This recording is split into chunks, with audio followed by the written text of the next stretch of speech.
I was 75 years old when a company offered me $2.5 million for my farm. I turned them down without even thinking. What they didn't know was that I'd spent 50 years protecting something buried beneath that land. My name is Jack Harper, and I've spent most of my life on a 300-acre farm outside a small town called Riverbend, Iowa.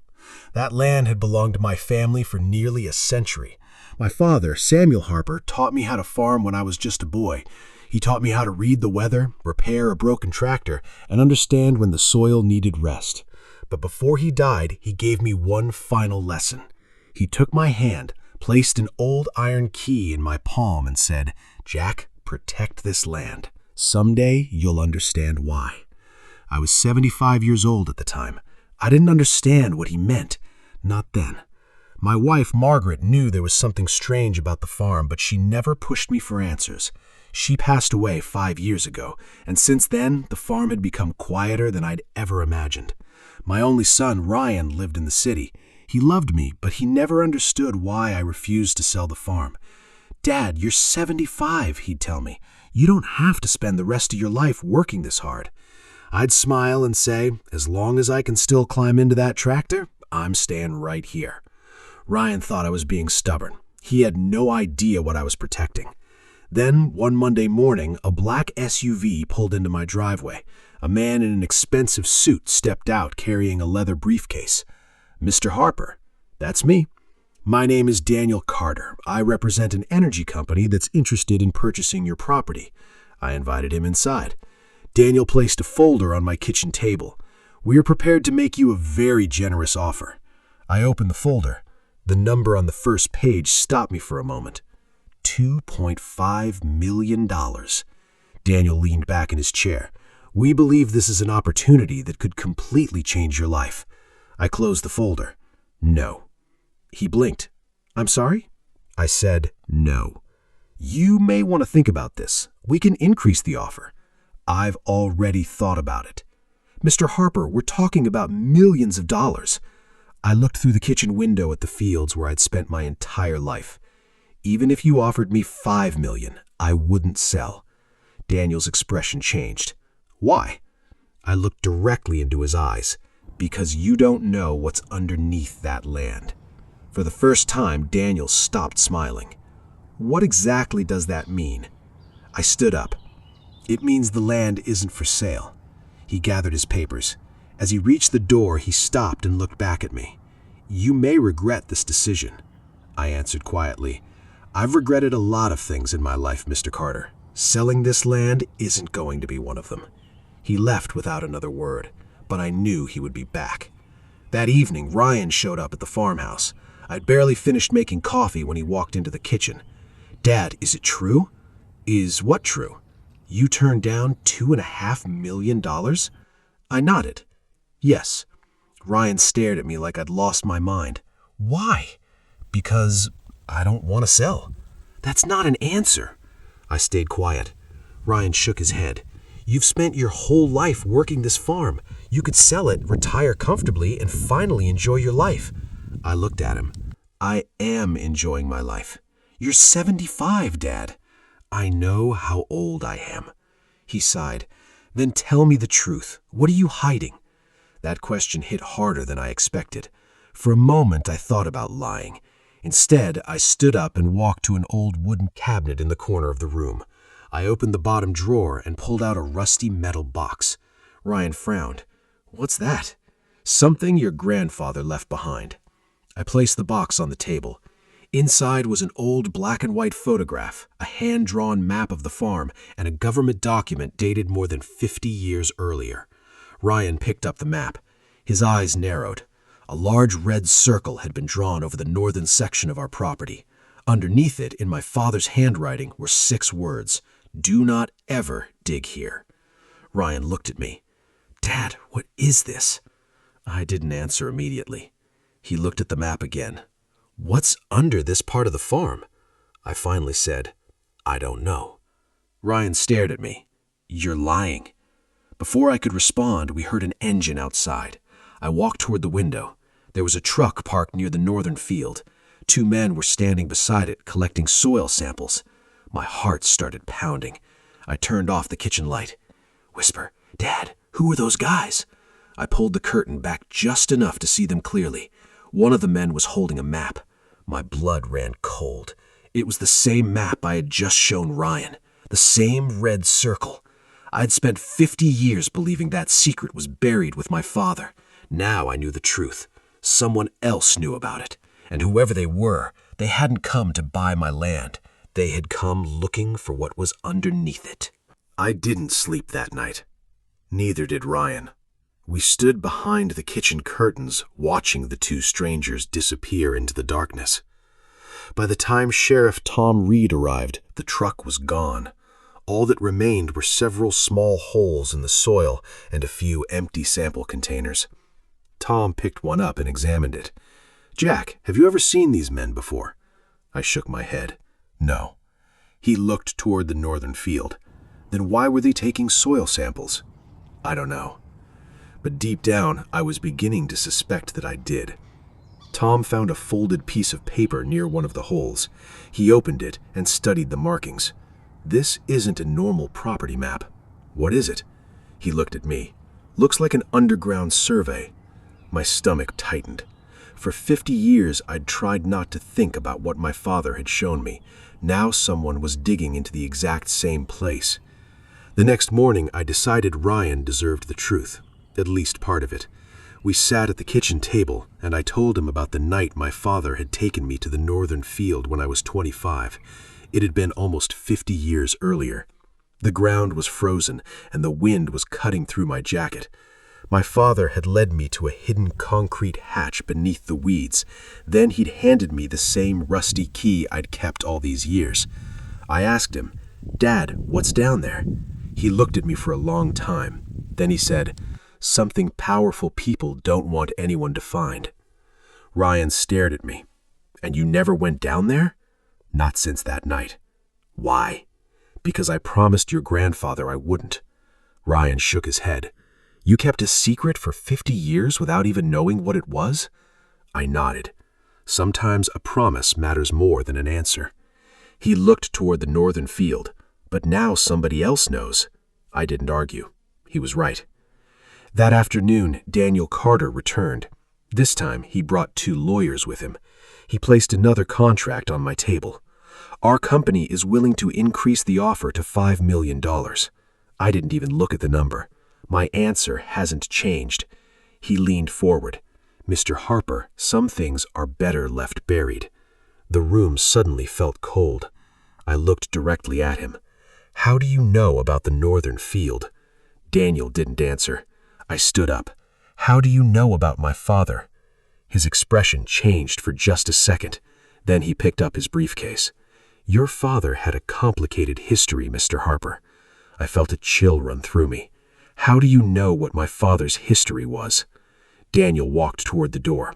Before leaving, he turned around. "You should ask yourself why he made you promise never to dig there."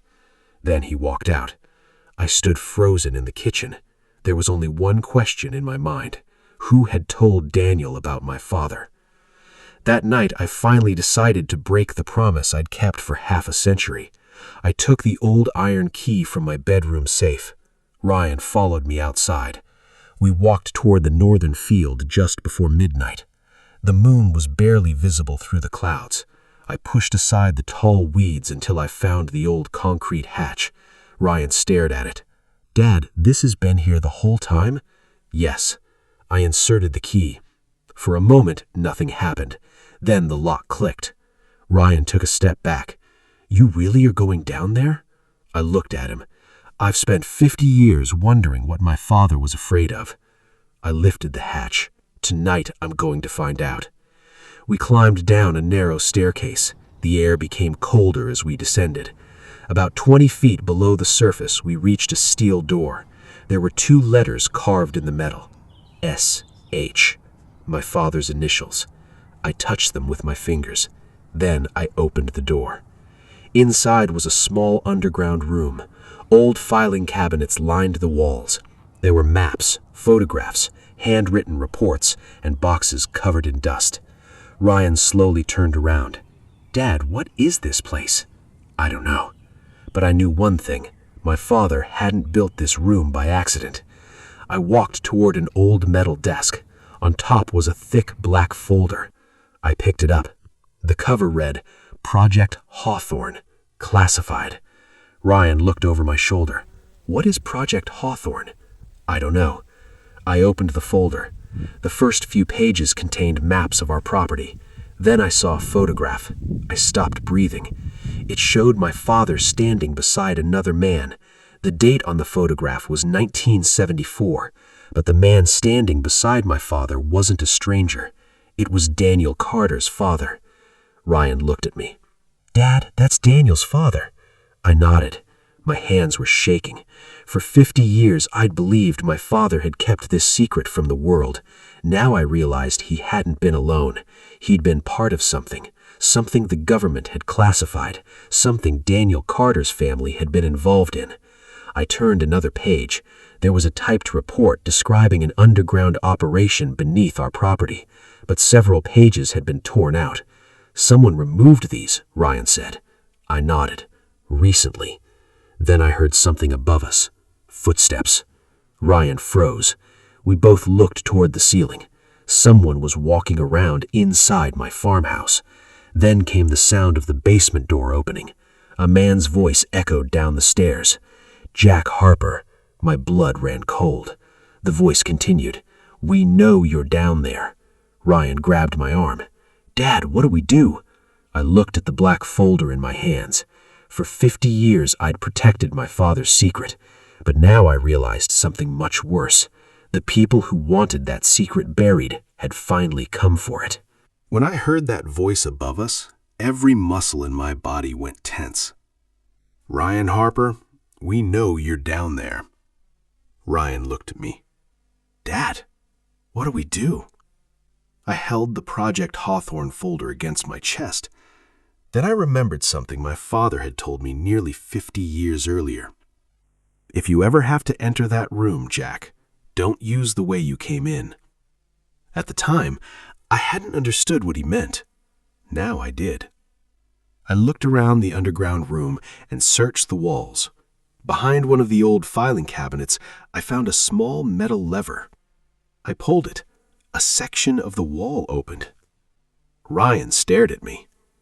How did you know that was there? My father. We slipped through the opening just as the steel door behind us began to move. A few seconds later, we were inside a narrow tunnel.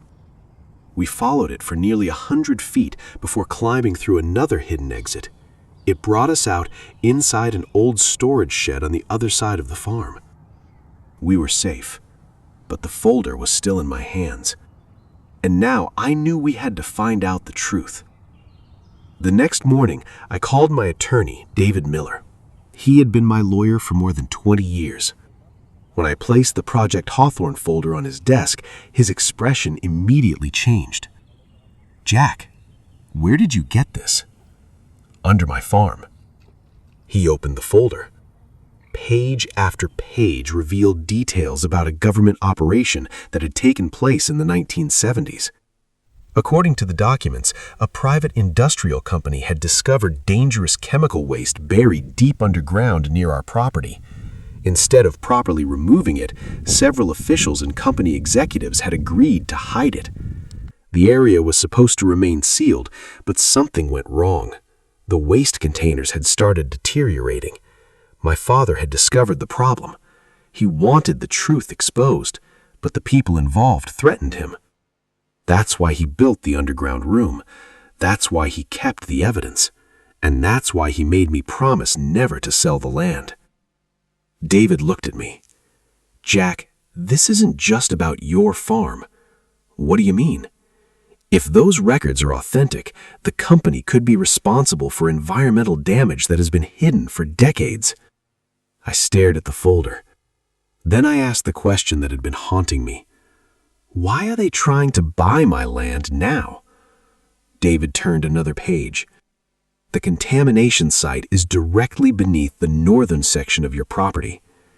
Everything suddenly made sense. The strange offer, the secret surveys, the men taking soil samples, Daniel's threats. They didn't want my farm. They wanted the evidence buried beneath it. But then David found something I wasn't prepared for. A handwritten letter was tucked inside the back of the folder. The handwriting was familiar. It belonged to my wife, Margaret. My hands began to shake. I unfolded the letter. It was dated 3 months before she died. She wrote that she had discovered my father's old journal in the attic. She had learned the truth about Project Hawthorne. She knew why I'd spent my entire life protecting the farm, and she knew that the company was still looking for the underground site. At the bottom of the letter, she had written, "Jack, someday Ryan may ask why you never sold the farm. When that day comes, tell him the truth. The land isn't just our family's inheritance, it's our responsibility." I couldn't stop the tears. Ryan had been standing beside me. He quietly asked, "Mom knew?" I nodded. She knew everything. Ryan looked down. "Why didn't she tell me?" I put my hand on his shoulder. "Because she wanted you to have a normal life." For the first time, Ryan understood why his mother had always supported my refusal to sell the farm. That afternoon, I made a decision. I took every document, photograph, map, and report to the state authorities. I expected them to doubt me. Instead, within days, investigators arrived at my farm. They inspected the northern field. They drilled test wells. They brought in environmental specialists. And what they discovered confirmed my father's worst fears. Deep beneath my property were dozens of old industrial containers. Some were badly damaged. Tests showed traces of hazardous chemicals surrounding the soil. If those chemicals had reached the groundwater, nearby farms and homes could have been affected. The state immediately launched a major investigation. Then investigators discovered financial records connecting Daniel Carter's company to the original Project Hawthorne operation. The old secret finally came into the light. Daniel and several other executives were questioned. The company was ordered to pay for the cleanup and faced serious legal consequences. One afternoon, Daniel came to see me. He no longer looked like the confident businessman who had walked into my kitchen months earlier. He stood near my porch and said, "You destroyed everything." I looked at him. "No, Daniel." I paused. "I just stopped you from burying it again." He stared at me. Then he quietly walked away. Months later, the state completed the first phase of the cleanup. Part of my land was placed under environmental protection. I received compensation for the property that could no longer be used for farming, but I kept the rest. One evening, Ryan and I sat together at the edge of the field. The sun was setting over the farm. Ryan looked at me and said, "Dad, I finally understand." "Understand what?" "Why you never sold this place." I smiled. For most of my life, I thought I was protecting this land. I picked up a handful of soil, but I was wrong. Ryan looked at me. "What do you mean?" I let the soil fall slowly through my fingers. All these years, this land was protecting us. Ryan smiled faintly. Then he asked, "Do you regret keeping the secret for so long?" I thought about my father, about my mother, about Margaret, about all the years I'd spent wondering what was beneath my feet. "No," I said, "but I do regret that fear kept me silent for so long." I looked across the fields. For 50 years I had carried my father's secret. I had believed that protecting my family meant keeping the truth buried. But I finally understood something. A secret doesn't protect a family forever. Sometimes it only protects the people who are afraid of the truth.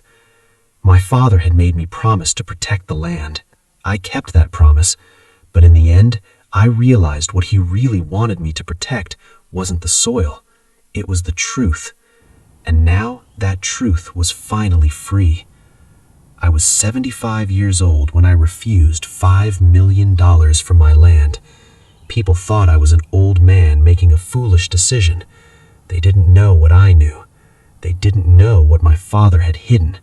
and they certainly didn't know what was buried beneath my fields. Today, when I walk through those fields, I no longer feel like I'm carrying a secret. I feel like I'm carrying a legacy. Because sometimes the greatest inheritance a parent can leave a child isn't money or property. It's the courage to uncover the truth, even when powerful people want it buried forever.